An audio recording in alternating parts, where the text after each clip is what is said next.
Next is Sheebeg and Sheemore. For this excerpt, I would start by just completely taking out all of the slurs because this is a lot of slow bow here to work with.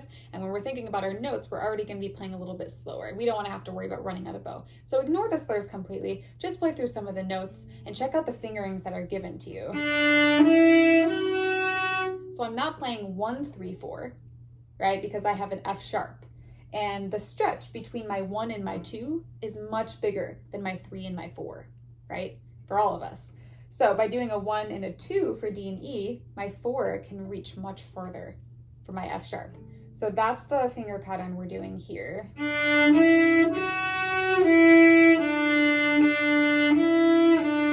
Shift back down.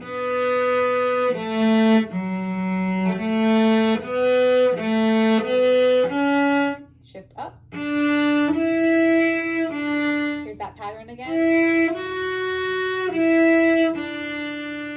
Now, when we get to 26, this is where we have a little bit of lenience in terms of fingerings. In your part, there's probably a 4-4 bitten, right? Where we have to put the 4 on the A and then the D string. Depending on our pinkies, some of us might be able to do that. If we can, great, let's do it. Try to block that 4 over both strings as best as you can, and don't be afraid to press down for it.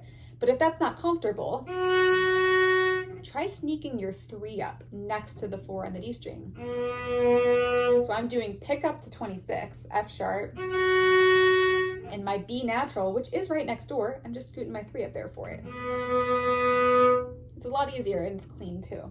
And then 2, 2, right? Same thing, but now second finger. 2 is much stronger and bigger than pinky, so that's fine. And notice how I'm blocking this finger over the string. I say blocking when I'm doing this. It's not necessary that it's like super locked and tight, but it's a little bit more lengthened than normal. And then we shift back down. Same thing happens here. Do whatever is more comfortable for you out of those 2 options. For me, it's the 3, so I'm doing 3. Block that 2. And then shift 2 on D. So I totally took out all the bones and all the rhythms. I was just focused on fingerings. Do that for quite a few times. If you keep playing this at tempo and with everything in it, you're going to get confused and flustered. Like 80% of our practicing is playing it not as it's written at all. The other 20%, then we try to put everything all together. So that's a great way to start. I'm going to play it 20 clicks under tempo. Quarter note is 76, so I'm going to go to 56. This is going to be very slow.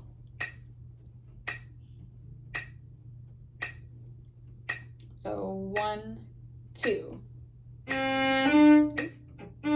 in a different key there for a second. All right, 1 on D. 1, 2.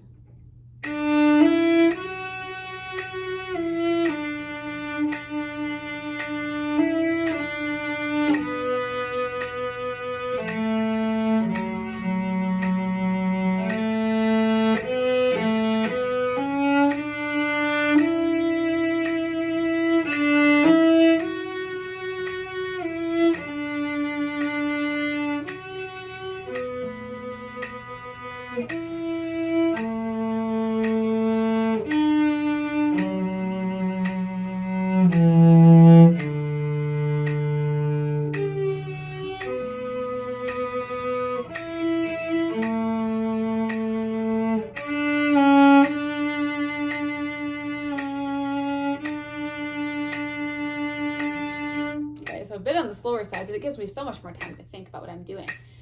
I'm going to play it one more time at tempo, which is 76.